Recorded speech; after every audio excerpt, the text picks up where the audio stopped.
कौन competitive exams को competitive बनाता है? उसमें अपीयर होने वाले स्टूडेंट्स या फिर कोचिंग इंडस्ट्री?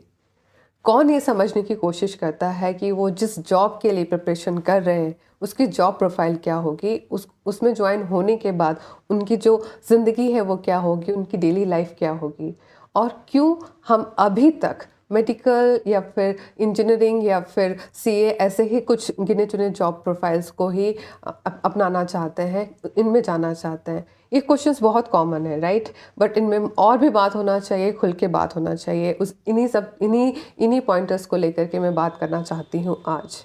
कुछ लोगों का माइंडसेट बहुत रिजिड होता है, वो कोई भी अनसर्टेन चीज़ के लिए ओपन नहीं होते। उनको एक वेल डिफाइंड पाथ चाहिए, उन्हें एक ऐसा पाथ चाहिए जो ऑलरेडी लोगों का मतलब वहाँ पे सक्सेस हुई है लोगों की, वो प्रूवन पाथ है कि नहीं हम ऐसा करेंगे, एक स्टेप के बाद सेकेंड स्टेप करेंगे और वैसे करने से हमें एटलीस्ट इतनी इनकम तो हो जाएगी।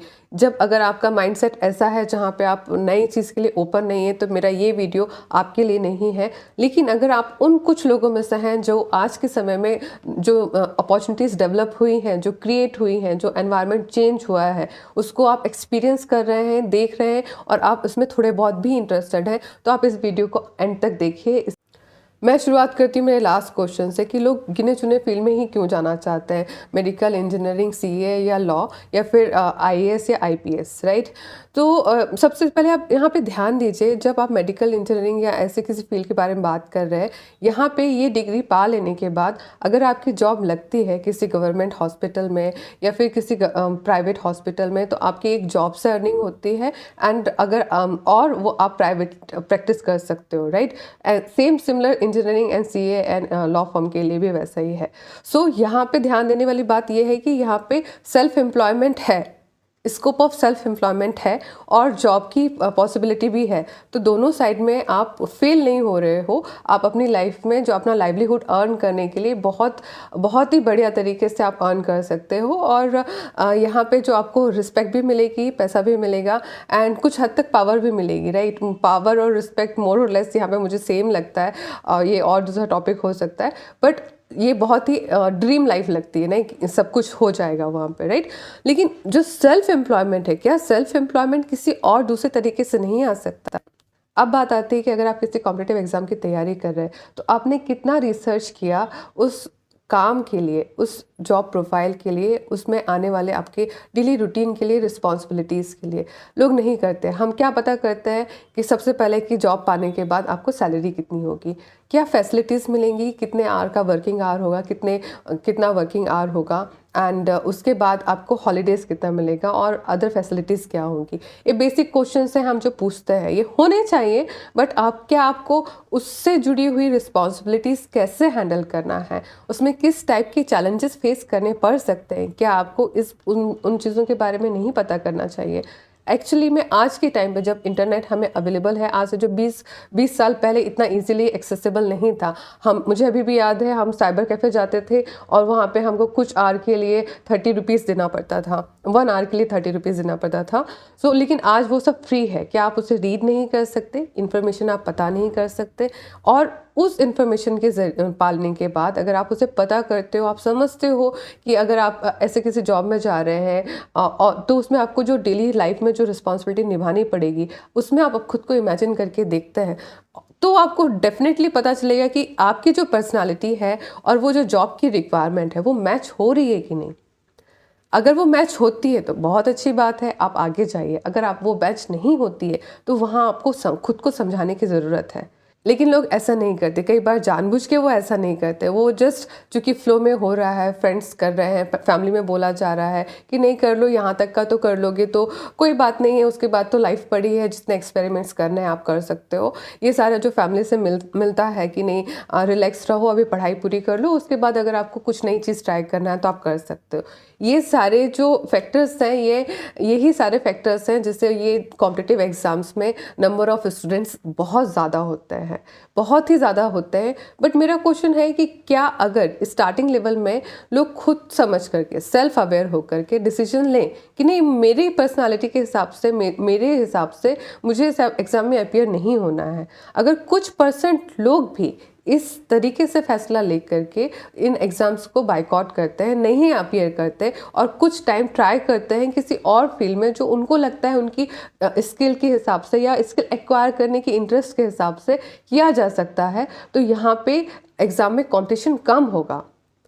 स्टूडेंट्स के नंबर ही उन एग्ज़ाम्स को हाईली कॉम्पिटिटिव बनाते हैं। एक सर्टेन सेगमेंट है स्टूडेंट्स का, वो कोई भी बात को नहीं मानेगा, वो बोलेगा कि नहीं मुझे एग्ज़ाम्स करना ही है, मुझे देना ही है, ये रिजिड है, वो उनसे वहाँ पे फाइट नहीं की जा सकती। उनको जिनको लगता है कि नहीं उनको करना ही है, उनको जाना ही है, होना ही चाहिए। ऐसा तो है नहीं कि उन जॉब्स में एप्लीकेंट्स नहीं होना चाहिए, डेफिनेटली होना चाहिए, लेकिन आपको उन फैक्ट्स को हाइड नहीं करना चाहिए जो आपके अंदर से आ रहा है। आपको पता है कि जब मैं एग्ज़ाम देने जाऊंगा तो मुझे पता है कि एग्ज़ाम्स 1 या 2 अटैम्प्ट में मेरा नहीं होगा या उससे ज़्यादा होगा, या तो आप इस प्रिपरेशन के साथ चाहिए कि मेरा माइंडसेट प्रिपेयर है कि शायद 1, 2, 3 अटैम्प्ट लगेगा और उसके बाद की जो लाइफ है उसको मैं हैंडल कर सकता हूँ या कर सकती हूँ। अगर ये आपके अंदर से नहीं आ रहा है तो आप उस फेलियर को अपने लाइफ टाइम आप ढूंढने वाले हैं। फिर उसके बाद जो आप इन फेलियर्स के साथ, जो आपको फेलियर्स मिल गया, इन फेलियर्स के साथ जब आप कोई जीवन में किसी दूसरी चीज़ की शुरुआत करेंगे, आपकी कितनी स्ट्रेंथ बचेगी।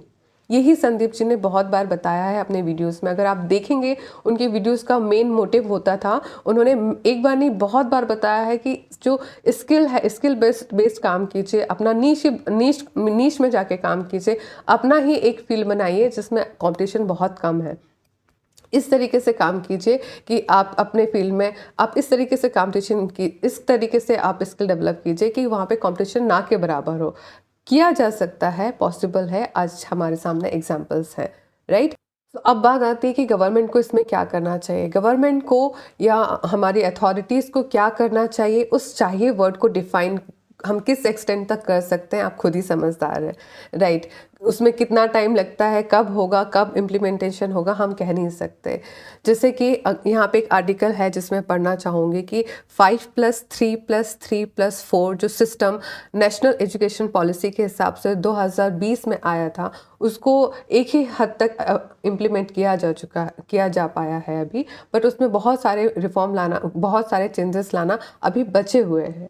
तो ये जो स्ट्रक्चरल चेंजेस हैं ये होने में टाइम लगता है, लेकिन उस पीरियड में आपकी लाइफ नहीं रुकती, आपकी लाइफ चलती रहती है। तो आप अगर रिफॉर्म्स के लिए रुकेंगे तो आपकी लाइफ आपको पीछे छोड़ देगी, ये गलत नहीं होगा कहना, राइट। सो यहाँ पे आप स्मार्टली फैसले लीजिए, अपने हिसाब से डिसीजन लीजिए, आप एक नेगोशिएशन स्किल सीखिए। अगर आपकी फैमिली में इसके अगेंस्ट में बात हो रही है कि अगर आपको कोई स्किल एक्वायर करना है और आपको वहाँ पे सपोर्ट नहीं मिल रहा है, तो आप प्रॉपरली वहाँ डिस्कस कीजिए। और जैसे बहुत सारे पेरेंट्स करते हैं, अलाउ करते हैं स्टूडेंट्स को कि आप अपने ग्रेजुएशन के साथ साथ कॉम्पिटिटिव एग्जाम प्रिपेयर करो और उसके बाद फाइनल अटेम्प्ट होगा उसमें आप बेटर कर पाओगे, राइट। तो अगर ऐसा कुछ नेगोशिएशन आप करें अपने फैमिली में कि मैं अपना ग्रेजुएशन कर रहा हूँ या कर रही हूँ, उसके साथ साथ मैं कोई स्किल एक्वायर करना चाहती हूँ या मैं बिजनेस स्टार्ट करना चाहती हूँ, उसी पीरियड में कीजिए आप। ऐसे प्रोएक्टिवली हम क्यों काम नहीं करते? आज के टाइम पे तो हमें काम करना चाहिए। अगेन मैं चाहिए बोल रही हूँ, बट ऐसा होना चाहिए। पेरेंट्स हमारा बेटरमेंट चाहते हैं। अगर वहाँ पे आप अपने पॉइंटर्स रख करके सही तरीके से बात करेंगे तो वहाँ पे एक विन विन सिचुएशन निकलेगी और एक बीच का रास्ता निकलेगा जहाँ दोनों पार्टीज एग्री होंगी।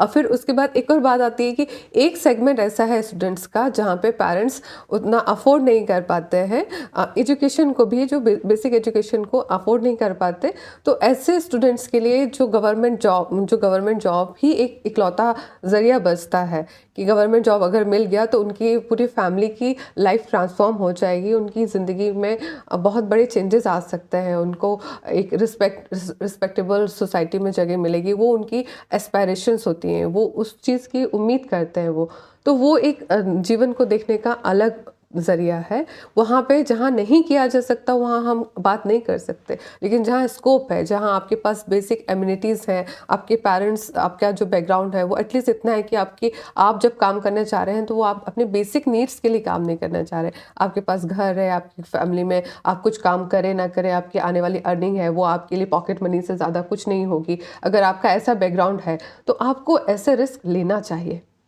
इसके बाद अब एक और सिनेरियो है जिसके बारे में बात की जा सकती है कि मान लीजिए आपने जिस एग्ज़ाम की तैयारी करनी चाहिए वो आपने एग्ज़ाम्स की तैयारी की, उस एग्ज़ाम की तैयारी की और उस एग्ज़ाम में आपका सिलेक्शन हुआ। आप जो जॉब पाना चाहते थे वो आपने पा लिया, जो आप काम करना चाहते वो आपने पा लिया।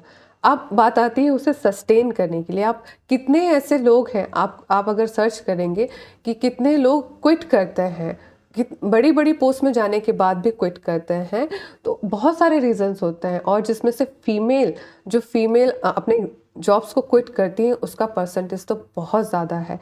अगर आप सर्च करो कि एंट्री लेवल के जॉब में कितनी फीमेल का पार्टिसिपेशन होता है और हायर सीनियर मैनेजर पोजीशन तक पहुंचने तक कितनी फीमेल का पार्टिसिपेशन बचता है, तो ये जो आप गैप देखेंगे ये बहुत बड़ा गैप देखेंगे। इनिशियल लेवल में तो फीमेल जॉब कर पाती है, वो सारा एग्ज़ाम सारा कुछ स्ट्रगल करने के बाद वो यहाँ तक आ पाती है, बट यहाँ के बाद वो सस्टेन नहीं कर पाती। तो ये भी एक अलग मुद्दा बनता है डिस्कशन का। लेकिन ये ज़रूरी है समझना कि उनकी जो एफ़र्ट है, उनका जो पोटेंशियल है वो सिर्फ इकोसिस्टम में नहीं होने के मतलब जो जॉब का इकोसिस्टम है फेवरेबल नहीं होने की वजह से वो क्विट करती है, और जिसका परसेंटेज नियर बाय 75% है। आप इसे एक बार गूगल सर्च कर लेना। जब एक फीमेल अपना जॉब क्विट करती है तो वो सिर्फ उसका ही नुकसान नहीं होता, उसकी वो सारी एफर्ट का नुकसान नहीं होता, वो उस अकेले एक इंडिविजुअल का नहीं है। जब ये नंबर इतना बड़ा है तो ये इकोनॉमी को भी इम्पैक्ट करता है। सो अगेन मैं यहाँ कहना चाहूँगी, सेल्फ एम्प्लॉयमेंट या बिजनेस या स्किल डेवलपमेंट करके अपनी लाइवलीहुड को अर्न करना फीमेल्स के लिए एक बहुत ही अच्छा करियर ऑप्शन हो सकता है, जिसे सीरियसली लिया जाना चाहिए। अगर मैं मेरे बारे में बात करूं, सो मैंने बीएससी एमएससी इन एग्रीकल्चर किया, और ये जो फील्ड था ये इतना स्पेसिफिक था, ये एक नीश था जिसकी वजह से मुझे जॉब पाने में बहुत ज़्यादा दिक्कत नहीं गई। और लेकिन मैं उन जॉब्स को सस्टेन नहीं कर पाई। फीमेल को और भी फैसले कंसिडर करने पड़ते हैं। और जो अगर लास्ट जॉब की बात करूँ, वो मैंने लास्ट जॉब किया था एक बैंक में किया था। मैंने IBPS 3 क्रैक किया था। मैं एक नेशनलाइज बैंक में एज एन एग्रीकल्चर ऑफिसर काम किया मैंने, बट उस जॉब को मैं 2 ईयर से ज़्यादा नहीं कर पाई। वो एक मैटर दूसरा है जिससे मैं कभी दूसरे वीडियो में फुल्ली डिस्कस करूँगी। अगर समझने की बात यह है कि अगर आप फीमेल हैं, आप इंडिपेंडेंट रहना चाहते हैं, फाइनेंशियल इंडिपेंडेंट रहना चाहती हैं, तो लाइफ के इन प्रैक्टिकल एस्पेक्ट्स को कंसिडर कीजिए। आपको बहुत सारे फैसले लेने होते हैं जिसमें मैरिज, किड्स और फैमिली रिस्पॉन्सिबिलिटीज़ भी होती हैं। लाइफ की क्वालिटी को समझिए। एक लाइफ में इन चीज़ों के बिना लाइफ आप फुली नहीं जी पाओगे, और सिर्फ करियर प्रोग्रेशन के नाम पर अपनी लाइफ की इन चीज़ों को कॉम्प्रोमाइज़ करना ये भी कोई बहुत अच्छा फैसला नहीं है। तो इन चीज़ों को समझिए, प्रैक्टिकल चीज़ों को समझिए। आज समझिए कि आज आपके पास एक नहीं बहुत सारे करियर अपॉर्चुनिटीज़ हैं। आप बहुत अच्छा कर सकते हो अगर आपने एक वाइज फैसला लिया। एंड में कोचिंग इंडस्ट्री या फिर किसी और चीज़ के उसमें आप मत फंसिए।